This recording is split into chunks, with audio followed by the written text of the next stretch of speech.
Inilah Injil suci menurut Markus. Sekali peristiwa, Yesus pergi ke pantai Danau Galilea, dan semua orang datang kepadanya. Yesus lalu mengajar mereka. Kemudian ketika meninggalkan tempat itu, ia melihat Lewi anak Alfeus duduk di rumah cukai. Yesus berkata kepadanya, "Ikutlah aku." Maka berdirilah Lewi lalu mengikuti Yesus. Kemudian ketika Yesus makan di rumah Lewi, banyak pemungut cukai dan orang berdosa makan bersama dengan dia dan murid-muridnya, sebab banyak orang yang mengikuti dia. Waktu ahli-ahli Taurat dari golongan Farisi melihat bahwa Yesus makan bersama dengan pemungut cukai dan orang berdosa, berkatalah mereka kepada murid-muridnya, "Mengapa gurumu makan bersama dengan pemungut cukai dan orang berdosa?" Yesus mendengar pernyataan itu dan berkata kepada mereka, "Bukan orang sehat yang memerlukan tabib, tetapi orang sakit. Aku datang bukan untuk memanggil orang benar, melainkan orang berdosa." Demikianlah sabda Tuhan. Saudara-saudari yang terkasih, mungkin kita pernah mendengarkan lagu dari Ebit G. Ade yang berjudul "Kalian Dengarkan Keluhanku".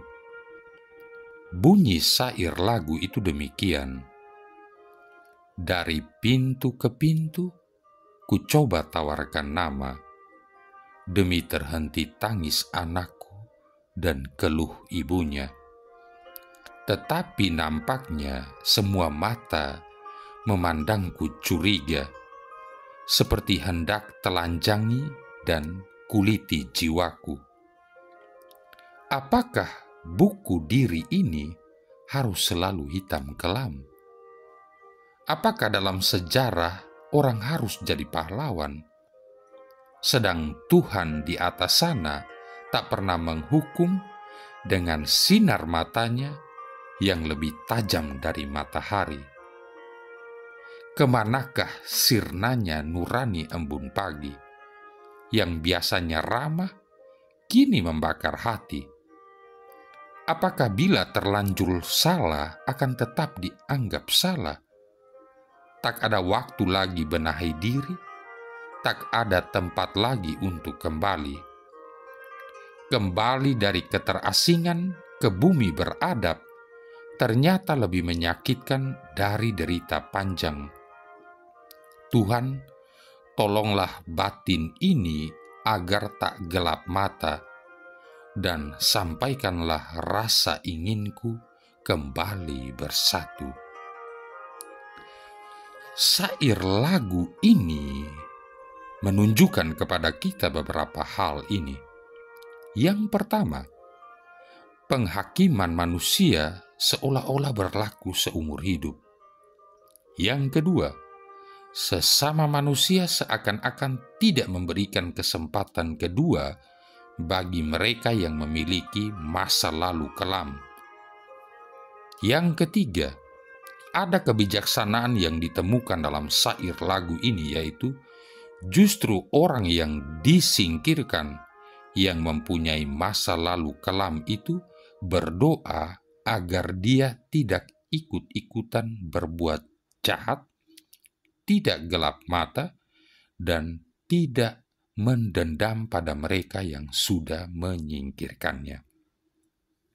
Saudara-saudari yang terkasih, fenomena menyingkirkan mereka yang dianggap memiliki masa lalu kelam ini seakan-akan membenarkan pepatah kuno yang mengatakan, "Sekali lancung ke ujian, seumur hidup tak dipercaya orang. Di satu sisi kita merasa kita akan terpengaruh jika kita bergaul dengan mereka yang memiliki masa lalu kelam.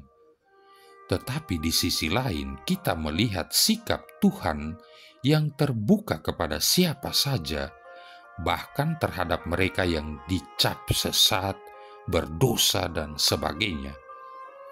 Di dalam Injil kali ini, kita melihat bahwa Yesus berjalan melewati jalan utama seusai mengajar orang banyak. Dia berjalan melewati pos pemungutan cukai yang dikepalai oleh Matius atau Lewi, anak Alfeus. Lewi atau Matius, untuk selanjutnya disebut Matius saja, adalah seorang kepala pemungut cukai di distrik Kapernaum.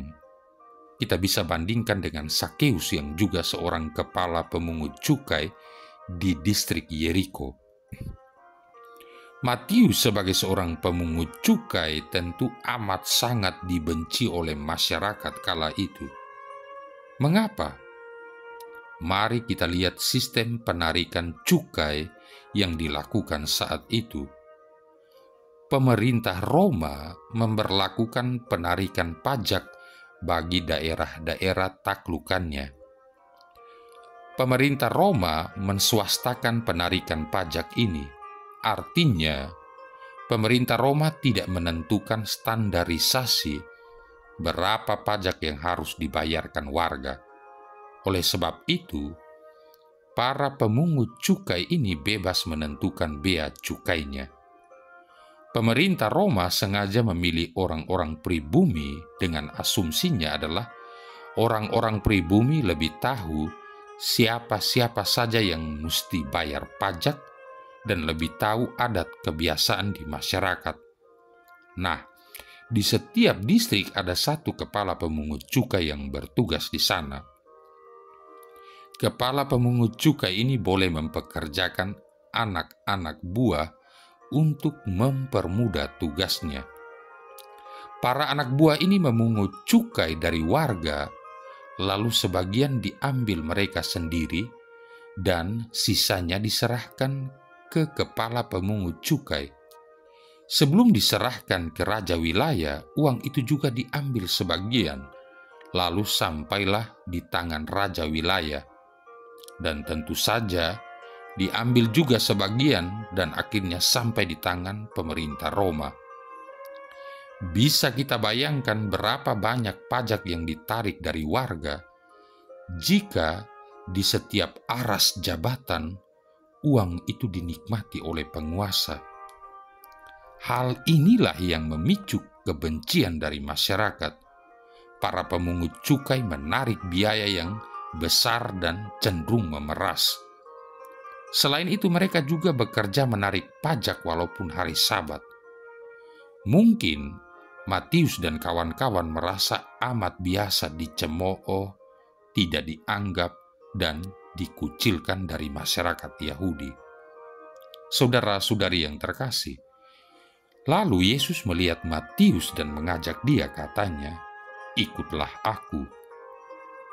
Kata yang dipakai di sini bukan hanya sekedar mengajak secara harafiah, yaitu mengajak berjalan, tetapi ajakan untuk menjadi pengikut Yesus. Aklouteo, bahasa Yunaninya. Ajakan ini langsung direspon oleh Matius dengan beranjak dari posnya, dan dia segera menuju ke rumahnya dan mengajak anak-anak buahnya untuk makan bersama dengan Yesus. Hal ini digugat oleh orang Farisi. Mengapa? Karena perjamuan makan bersama menandakan persahabatan. Mereka tidak bisa menerima jika Yesus bersahabat dengan pemungut cukai yang selalu disandingkan dengan perempuan sundal dan para pendosa. Maka mereka bertanya kepada murid-murid Yesus, mengapa guru mereka mau makan bersama dengan para pemungut cukai? Yesus mendengar protes itu dan dengan bijak menjawab bahwa bukan orang sehat yang butuh tabib, tetapi orang sakit. Dia datang untuk mencari orang berdosa, bukan orang benar. Ungkapan ini hendak menekankan misi kedatangannya di dunia. Yesus datang untuk melakukan pembenaran bagi manusia dan menyembuhkan mereka serta memulihkan mereka.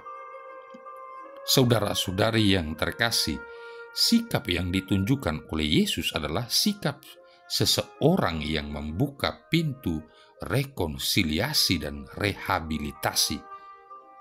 Yesus menawarkan rekonsiliasi pada Matius sehingga Matius dapat memulihkan relasinya dengan sesama dan Tuhan. Selain itu, Yesus juga membuka pintu rehabilitasi sehingga Matius menyadari kesalahannya dan bertobat. Sikap Yesus bukan menolak mereka yang dikucilkan masyarakat, bukan ikut-ikutan menyingkirkan mereka, tetapi sikap Yesus mematahkan pepatah yang mengatakan, sekali lancung ke ujian, seumur hidup tak dipercaya orang. Sikap Yesus justru mencerminkan kedewasaan dan kebijaksanaan. Di dalam kehidupan kita sehari-hari, orang-orang yang dikucilkan atau disingkirkan itu ada banyak. Entah mereka yang residivis atau ex-narapidana, mantan pelacur, dan sebagainya. Mereka ini membutuhkan tawaran persahabatan dari kita, bukan penghakiman atau pengucilan. Adakah kita, Anda dan saya, mau membuka hati bagi mereka, membuka diri bagi mereka, dan menawarkan persahabatan seperti yang Yesus teladankan? Marilah berdoa. Allah Bapa Pencipta dan Penyelamat, Yesus Putramu telah Kau urapi untuk menyampaikan sabda penuh cinta kasih kepada umat manusia. Semoga kami dapat memenuhi sabdanya agar dapat menemukan keselamatan. Dengan pengantaran Yesus Kristus Putramu Tuhan kami, yang bersama dengan Dikau dalam persatuan Roh Kudus hidup dan berkuasa, satu Allah sepanjang segala masa. Tuhan memberkati kita sekalian, Bapa, Putra, dan Roh Kudus.